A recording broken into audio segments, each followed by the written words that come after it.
Hello అండి, నమస్తే. నేను Srilakshmi. Welcome back to Sreelu smart and simple. ఈరోజు మన వీడియోలో ఎగ్ బిర్యానీని చేయబోతున్నామండి. చాలా ఈజీగా టేస్టీగా చేసుకోవచ్చు అనమాట. మనకి రెస్టారెంట్ స్టైల్లో రైస్ పొడి పొడిలాడుతూ చాలా టేస్టీగా మంచి ఫ్లేవర్తో వస్తుందండి. ఇప్పుడు ఇంకా దీని ప్రాసెస్ చూసేద్దామండి. దానికన్నా ముందుగా వీడియోని లైక్ చేయండి. ఛానల్ని సబ్స్క్రైబ్ చేసుకొని వాళ్ళు తప్పకుండా రెడ్ కలర్లో ఉన్న సబ్స్క్రైబ్ బటన్ని ప్రెస్ చేసి పక్కనే ఉన్న బెల్ ఐకాన్ని యాక్టివేట్ చేసుకోండి. వీడియో చివరి వరకు చూసి మీ అభిప్రాయాలను కామెంట్ సెక్షన్లో తెలియచేయండి. ముందుగా 1.5 కప్పు బియ్యం ఒక గిన్నెలోకి తీసుకొని శుభ్రంగా 2-3 సార్లుగా వాష్ చేసుకొని తెచ్చుకున్నాను. ఈ గిన్నెలోకి ఇప్పుడు 4.5 కప్పులు వాటర్ వేసుకుంటున్నానండి. నేను ఇక్కడ తీసుకున్నది 250 ml కప్ అండి. 1.5 కప్పు బియ్యానికి 4.5 కప్పులు వాటర్ వేసుకోవాలి. దీనిలోకి ఇప్పుడు 1/2 టీ స్పూన్ షాజీరా, అలాగే 6-7 లవంగాలు కూడా యాడ్ చేసుకోవాలండి. 3 దాల్చిన చెక్క ముక్కలు కూడా యాడ్ చేసుకోవాలి. ఇంకా 2 లేదంటే 3 బిర్యానీ ఆకులు కూడా యాడ్ చేస్తున్నానండి. అలాగే ఒక 1/2 టీ స్పూన్ సాల్ట్ కూడా వేయాలి. అలాగే 2 టీ స్పూన్ల ఆయిల్ కూడా యాడ్ చేసుకోవాలండి. ఆయిల్ వేయడం వల్ల మనకి రైస్ పొడి పొడిలాడుతూ వస్తుంది. ఈ గిన్నెని ఇప్పుడు స్టవ్ పైన పెట్టుకొని మంటని మీడియం ఫ్లేమ్లో పెట్టి రైస్ని ఉడికించుకోవాలండి. రైస్ ఒక 50% వరకు ఉడికితే సరిపోతుంది. నేను ఇక్కడ బాస్మతి రైస్ తీసుకున్నాను కదండి. మీరు కావాలంటే ఇంట్లో ఉన్న నార్మల్ రైస్తో కూడా చేసుకోవచ్చు. రైస్ని ఇలా వేళ్లతో మనం చెక్ చేసుకుంటే పైన మెత్తగా లోపల కాస్త పలుకుగా ఉంటుందండి. అప్పుడు ఇంకా స్టవ్ ఆఫ్ చేసుకుని ఒక స్ట్రైనర్లోకి వడకట్టుకోవాలి.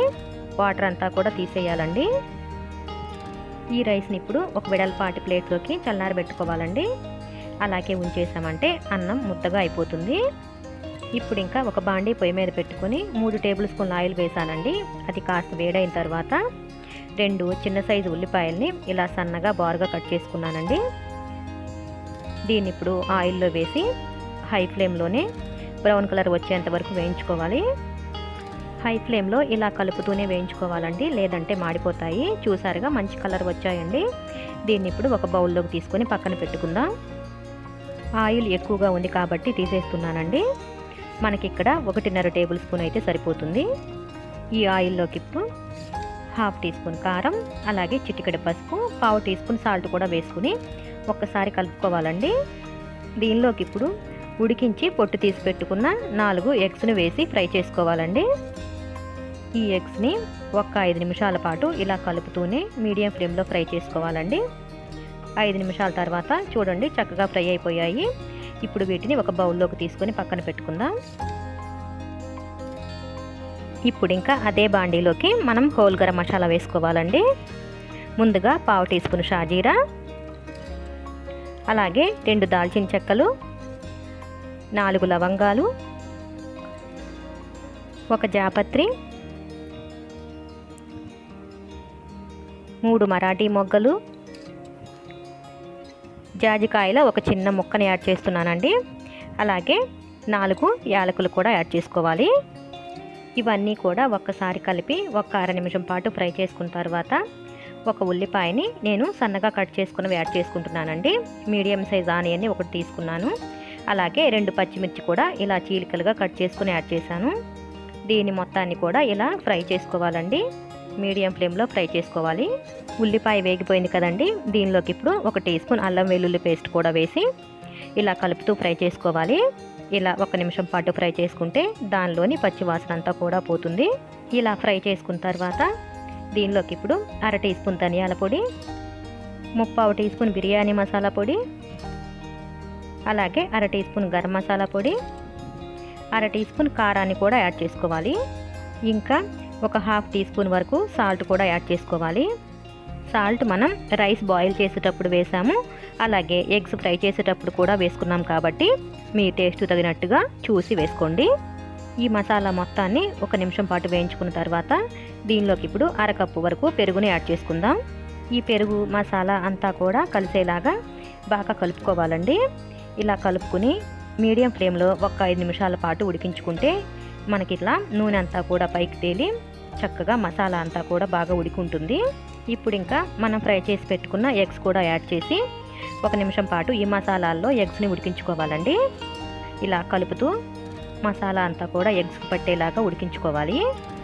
ఈ మసాలాల్లో పెరుగు వేయడం వల్ల మనకి కాస్త గుజ్జుగా వచ్చింది కదండి, ఆ గుజ్జే మనకి సరిపోతుంది. మనకి ప్రత్యేకంగా సైడ్ డిష్గా ఏమీ అవసరం ఉండదన్నమాట.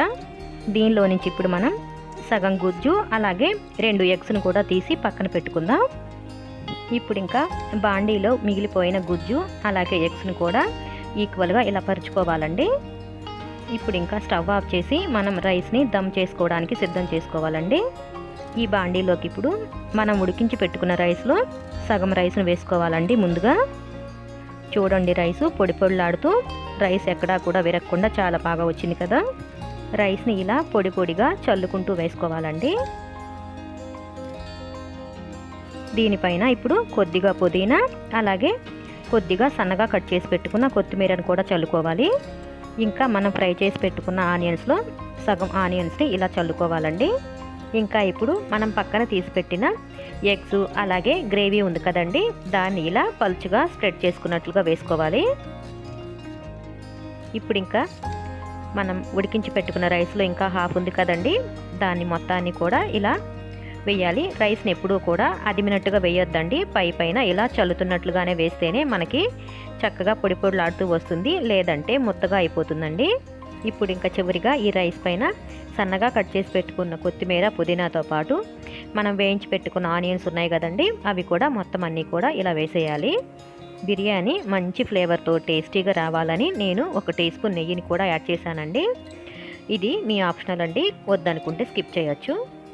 ఈ రైస్ పైన ఇప్పుడు 2 లేదా 3 టేబుల్ స్పూన్ల వాటర్ని ఇలా స్ప్రింకిల్ చేసుకోండి. ఈ బాండీ పైన ఇప్పుడు లిడ్తో పూర్తిగా క్లోజ్ చేయాలండి. ఆవిరి అస్సలు బయటికి రాకుండా నేను ఒక చిన్న లవంగ మొక్కని పెట్టాను. ఇప్పుడు స్టవ్ వెలిగించి లో ఫ్లేమ్లో పెట్టేసి ఒక 10 నిమిషాల పాటు ఇలా దమ్ చేసుకోవాలండి. 10 నిమిషాలు అయితే మనకి కరెక్ట్గా సరిపోతుంది. 10 నిమిషాల తర్వాత చూసినట్లయితే రైస్ చూడండి పొడి పొడిలాడుతూ మంచి ఫ్లేవర్తో బిర్యానీ అనేది రెడీ అయిపోయిందండి. మీకు ఈ రెసిపీ నచ్చిందని అనుకుంటున్నాను. నచ్చితే కనుక తప్పకుండా లైక్ చేసి షేర్ చేసి కామెంట్ చేయండి. అలాగే ఛానల్ని సబ్స్క్రైబ్ చేసుకోండి. Please support me. Thank you for watching.